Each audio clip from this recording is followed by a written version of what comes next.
Rénovassistance décharge totalement le propriétaire de tous les soucis d'assurance, de locataire, d'entretien, de toiture, etc. Donc tout ce qui concerne les appartements est pris en charge par Rénovassistance.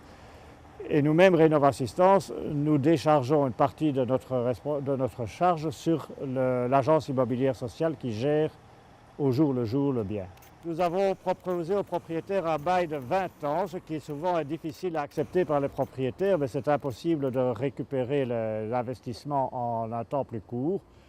Et ici, ça n'a pas été trop difficile à négocier, donc le propriétaire a accepté de passer par nos conditions pour pouvoir avoir des appartements rénovés au-dessus de son agence. Nous avons pu créer dans ces étages 2 logements de 1 chambre et 2 logements de 2 chambres.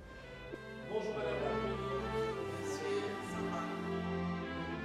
Rénovassistance a confié à Logement pour tous la gestion locative de cet immeuble, donc qu'il a obtenu en bail rénovation de l'agence bancaire qui occupe le rez-de-chaussée. L'intérêt pour Rénovassistance est d'abord de bénéficier des primes à la rénovation de la région bruxelloise, qui ont représenté plus ou moins 20 à 25% du coût des travaux ici de rénovation.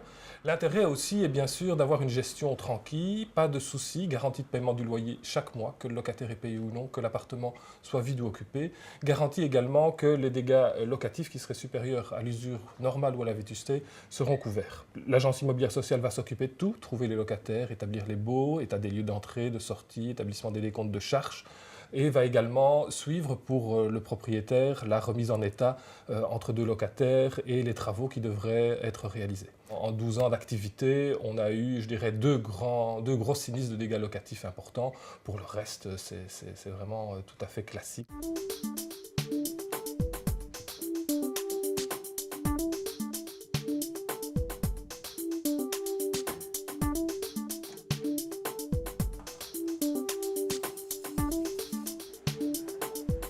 J'achète tout ici. Un samedi, il y a un petit marché là-bas à côté. Il y a encore presque tout. En face de moi, ici, il y a des lavoirs pour nettoyer les habits. De l'autre côté aussi, comme j'ai toujours aimé les fleurs, même si je suis malade, je regarde, je me sens bien. J'habite toute seule, mais quand moi je suis ici, il y a les gens qui passent.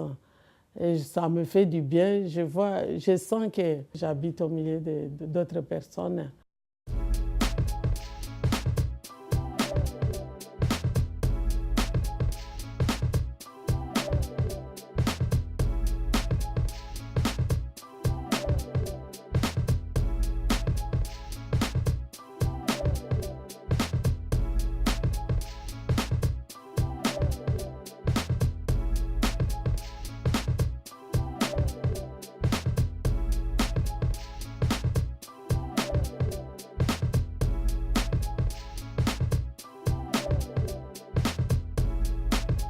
J'étais propriétaire à l'époque d'une salle de cinéma avec des maisons jouxtant cette salle, avait un problème d'espace vis-à-vis de sa clientèle, le commerce était trop petit, donc il a eu l'occasion d'acheter 2 maisons à l'arrière du bâtiment et l'ensemble permettait à Match de refaire un tout nouveau magasin sur une beaucoup plus grande surface commerciale.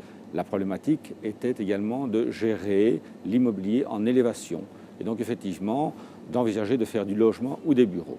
Et en partenariat avec la commune, via la régie foncière, nous avons eu l'occasion d'obtenir un accord. Merci, bonjour.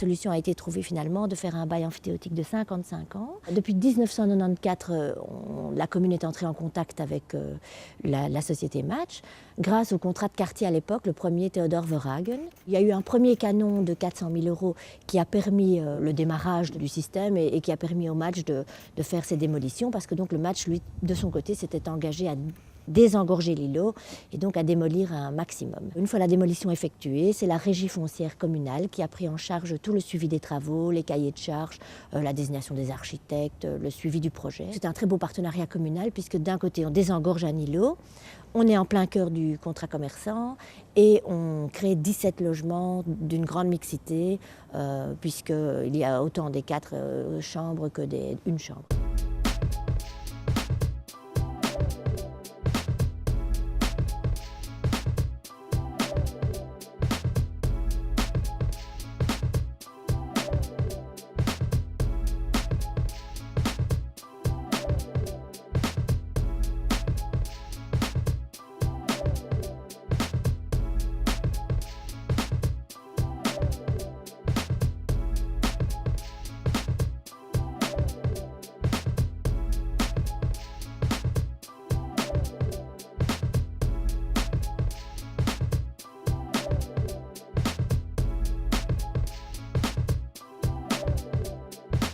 Dans 55 ans, soit le Match devient propriétaire, ce qui est normalement la règle du bail emphytéotique, soit qu'il y ait une option pour la commune de rachat potentiel de ses appartements.